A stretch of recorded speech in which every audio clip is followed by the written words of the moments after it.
Hey folks, I'm brownbear. This is the 5th in a 10-part design commentary series on competitive StarCraft II. If you missed the previous parts, I recommend you watch them before watching this video. For clarity's sake, anytime you hear the word StarCraft, I mean StarCraft II. If I'm referencing Brood War, I'll just call it Brood War. Finally, I recommend that you watch this video from beginning to end. However, for the convenience of folks who prefer to jump around, I've provided timestamps to major talking points in the description below. Today I'd like to discuss quality of life features and the sometimes subtle pros and cons that come along with adding them. Quality of life features refer to gameplay changes that make StarCraft more pleasant, convenient, or enjoyable to play. They're often, but not always, characterized as augmentations to the user interface. Here's a good example. When the Disruptor activates its Nova, it can still be picked up by a Warp Prism because the Nova is automatically cancelled. By contrast, when an Adept shades away, the player needs to manually cancel the shade before the Adept can be picked up. This is inconsistent behavior. Why automatically cancel one, but not the other? A simple quality of life feature would be to make this behavior the same for both units. The first thing I'd like to emphasize is that I think of this as just another gameplay feature. Sometimes I think the terminology quality of life has a certain positive connotation to it, which makes it harder to evaluate from a neutral perspective. In other words, to go back to our objective and ideological discussion, I try to first establish the objective impact of including a feature, which then leads into a more interesting philosophical discussion about whether that impact is a good or bad thing. As a simple example, adding more buttons to the Super Nintendo wouldn't make Donkey Kong Country a better game, nor does the inclusion of additional buttons make modern games objectively superior. You could make a philosophical argument in favor of the simplicity and depth enabled by a limited control scheme. Alternatively, you could point out that creators are freer to execute on their visions if they have a more advanced control scheme to work with. It's an ideological discussion that hinges heavily on what you're trying to accomplish. I'd argue that one of the most important misses in quality of life discussions is the impact of gameplay features on our opponents, not on us, but on the people we're playing against. If we make it easier for ourselves to give our opponents a hard time, we've also made it easier for our opponents to give us a hard time. A great example here is the Select All Army hotkey. This is frequently labeled a simple quality of life feature within the user interface. It's very convenient. It's also a good example of an easy to master, but hard to learn interaction. Beyond a certain skill level, you're actually hurting yourself by using this hotkey because it makes it impossible to attack in more than one location at the same time. I've pulled up one of my games to show the flaws in this kind of thinking. Both players were in low diamond, and we both went for some funky kind of 2 racks, 1 factory Reaper Cyclone composition. I got lucky and managed to kill his Reaper in the first engagement, so I have an army value advantage. Simultaneously, he has defender's advantage, both in high ground and in rallying time. Technically, my opponent should have one more key advantage. As a defender of a single point, his micromanagement overhead should be substantially lower than mine.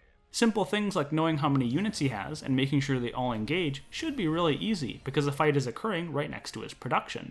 Meanwhile, I'm rallying across the entire map. At any given time, my units are spread all over the place. Thanks to Select All Army, this micromanagement advantage is mostly nullified. As long as I use the hotkey and attack move up his ramp, I'm guaranteed that my military units will eventually make it to the battle, regardless of how bad my rally points are, or how unaware I am of where my forces are located. You might be scoffing at the sheer low diamondness of this situation, but that's actually a big part of the story. Punishing my use of this crutch would require multitasking, in other words forcing me to engage in multiple locations at once. But that's a lot more complicated, at least for a low diamond player, than simply knowing where your army is. It'd be a whole lot simpler for him if he didn't have to do anything, and he just got his natural advantage for free. Without the Select All hotkey, I need to overcome this natural advantage in a skill-based way. I need to learn how to properly manage my rally points, look at my minimap to see if I have straggling units, and properly use control groups to effectively manage everything. However, because this feature exists, the opportunity for this skill gap doesn't emerge on my side, at least at this level. Instead, it's on my opponent's. For me, Select All Army is a convenience feature. For my opponent, it's the removal of an exploitable weakness in my game. In aggregate, what have we really changed? Either way, a player needs to learn something in order to win. Except now, instead of learning something simple like unit awareness, it's multitasking. That's stressful and mechanically difficult. Remember that this is an oversimplification. This situation requires all things to be equal, which they never are in a real game. The larger point is that in a skill-based game, players hop from skill to skill rather than simply accepting a more convenient or pleasant gameplay experience. The game never becomes easier in aggregate, we simply shift emphasis from one skill to another. To be clear, that's not a bad thing. Humans have limited time and attention, we can only do so many things per minute. Perhaps the game is more fun, or more watchable, or more sustainable, or more something if players are focused on multitasking instead of the much simpler, where's my stuff? My point is that it's a philosophical question, not an objective good or bad. Features have trade-offs, and in a skill-based game, players will exploit the free time created by one feature to focus their attention on something else. Whether this change in gameplay is a positive thing in aggregate depends on your vision. It depends on what you're trying to accomplish. With regard to the earlier question with the warp prism, my feelings about adepts have led me to construct scenarios like this one, so you can imagine my thoughts in making them easier to control. I'll leave you with one final thought. One of the things that I think gets left out of quality of life discussions is the notion of complexity. If a feature makes your life easier and shifts your attention to something more complex, has your life really gotten better? There's a wonderful anecdote from JaKaTaK that I think explains this perfectly. He was hosting a LAN party and trying to explain StarCraft to one of his friends. Despite all his efforts, his friend was becoming very frustrated with his lack of progress. Here's what happened next. After watching him play, I came up with an experiment. I told him to only focus on 3 things. Keep your money low, build pylons ahead of time, and build only zealots and probes. The result was mind-bending. He wasn't only beating some of my other friends who had just recently picked up the game, he was beating me. He was beating my friends that had been playing in the beta, with our build order notebooks, counters, and strategies, and he was having fun doing it. I had many LAN parties to follow, and repeated this experiment. The results were consistent. The players I taught with this approach had more fun, improved faster, and won. The players I taught with the strategic approach got frustrated, overwhelmed, and lost. Alrighty, to summarize what we've just discussed, skill-based games tend to hop from one skill to another rather than becoming easier in aggregate. At some point, a difference in skill must emerge. If you eliminate simple differentiators by streamlining them in the user interface, you only move skill differentiation to something more complex. This could be a good or a bad thing. It depends on what your game is trying to accomplish. Let's apply that analysis to StarCraft II. How did the designers use quality of life features, and what does that say about their vision for the overall gameplay? I mentioned previously that it's difficult to think accurately about StarCraft's design if you do so in an execution-agnostic way. I believe that the same logic applies to the streamlining of major gameplay features relative to Brood War. Let me start with a simple example and build from there. A foundational trait of a competitive real-time strategy game like StarCraft is resource distribution. Not just minerals and Vespene gas, but also time and attention. It's physically impossible to do everything. Good players prioritize what's in front of them and focus on what's most important. For instance, a popular refrain among high-level streamers is the advice to never watch your army die. If you know your force isn't going to win a fight and your micromanagement isn't going to change the result, then don't waste precious time and attention watching the engagement happen. StarCraft's streamlined features, particularly around micromanagement, change how attention is distributed and therefore how players spend their time. Consider this scenario. I send a cloaked Banshee to my opponent's mineral line, while my opponent simultaneously attacks my natural with a Raven.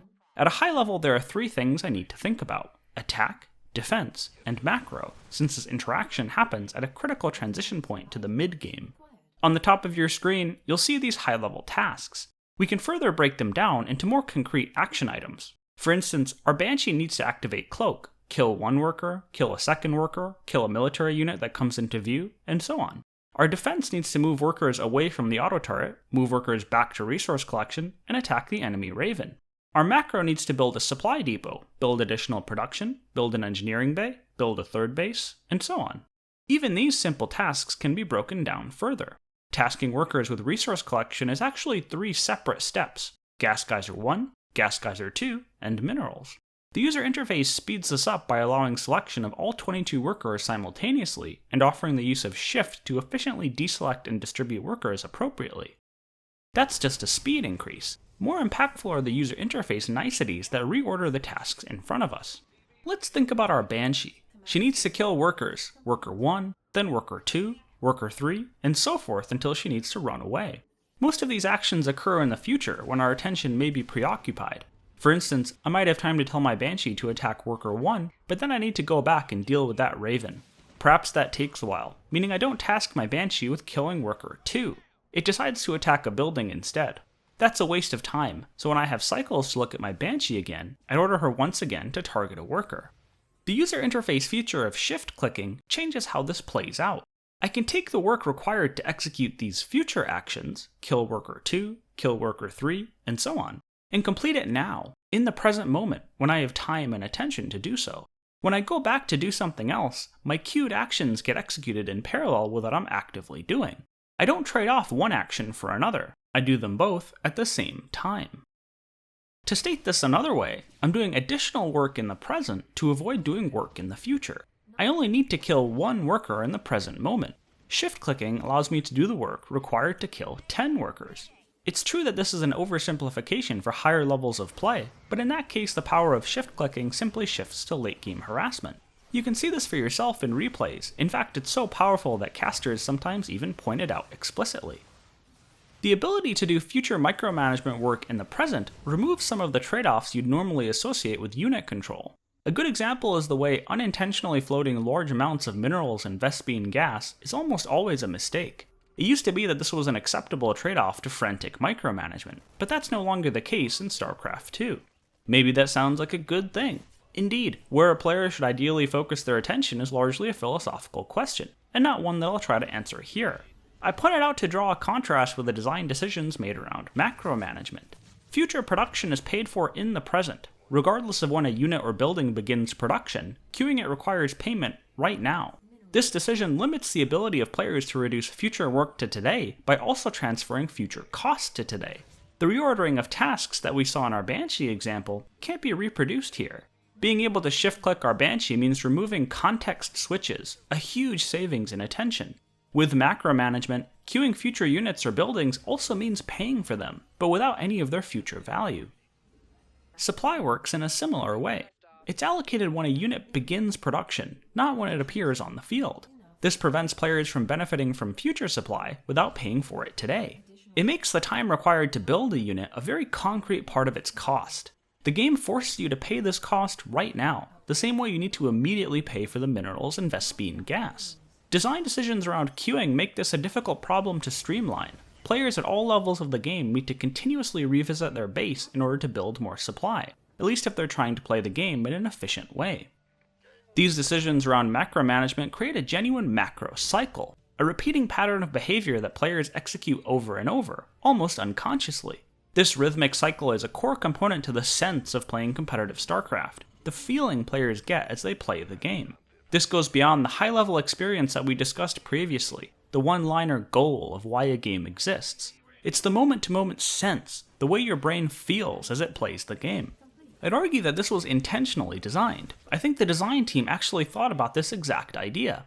Here's Dustin Browder in a pre-release interview discussing how core macro mechanics work out for newer players. Most players, their biggest problem is that they don't resource enough. They put 1 or 2 workers on each crystal and say, "That looks big, I'm done." You're not done. You're not even close to done. The reality is that you need to build a worker every 20 seconds. Forever. Never stop. The minute you're mining out your first base, your workers should be going to the expansion base. We're doing little things too, like right now, the crystals light up when you're harvesting them, so if you look at your base and see dark crystals, you know that you're not harvesting them efficiently. The rhythmic, methodical, and efficient sense of playing StarCraft isn't merely a side effect of playing a strategy game, or a mechanical game, or even a competitive game. It's an intentionally designed feature. Someone actually thought about it and tried to make it happen. Maybe it's just me, but isn't that pretty cool? Since we're discussing the merits of intentional design, I wanted to share a fun anecdote about the development of Brood War that I discovered in my research. There's a wonderful blog called Code of Honor, which contains lots of interesting articles on the development of early Blizzard games. Patrick Wyatt, the blog's author, wrote a fascinating piece on some of the engineering problems the team encountered during the development of StarCraft I. Here he is discussing the pathing engine and the origins of mineral walking. The basic problem with resource gathering is that players want to max out the number of harvesters working on each mineral deposit to maximize their cash flow. Those harvesters are commuting between the minerals in their base, so they're constantly running headlong into other harvesters traveling in the opposite direction. Given enough harvesters in a small space, it's entirely possible that some get jammed in and are unable to move until the mineral deposit is mined out. My idea was simple. Whenever harvesters are on their way to get minerals, or when they're on their way back carrying those minerals, they ignore collisions with other units. By eliminating the inter-unit collision code for the harvesters, there is never a rush hour commute to get jammed up, and harvesters operate efficiently. A common thread in the games I admire, including more traditional games like Banjo-Kazooie and Dark Souls, is the degree to which their construction is intentional. Gameplay features and mechanics aren't haphazardly thrown about in order to produce something that might look good at E3. They're included for a reason and designed consciously. I admire StarCraft because in many ways it fits the same mold. But as the above example demonstrates, not everything is intentional. There's all sorts of reasons things are the way they are, and sometimes when you're studying a game's design, it can be easy to overinterpret the role of its creators. I mention this mostly because I want to be even-handed in this commentary, and it would be inaccurate to say that someone on the development team definitely said the words macro cycle when they designed the core macro gameplay. I'd be shocked if they didn't, but that's only my best guess based on the evidence. I think it's easy to fall into a trap where you oscillate between two extremes. Either all brilliance is accidental, or all accidents are brilliant. It's usually some combination of the two. Alrighty, I think that's a good place to cut episode 5. Thanks for watching. Next time, we'll dive into strategic balance through a high skill ceiling. If you enjoyed this video, I'd love it if you followed me here, or on Twitter and Facebook to receive regular content updates. The relevant links are in the description below. All the best, and see you next time.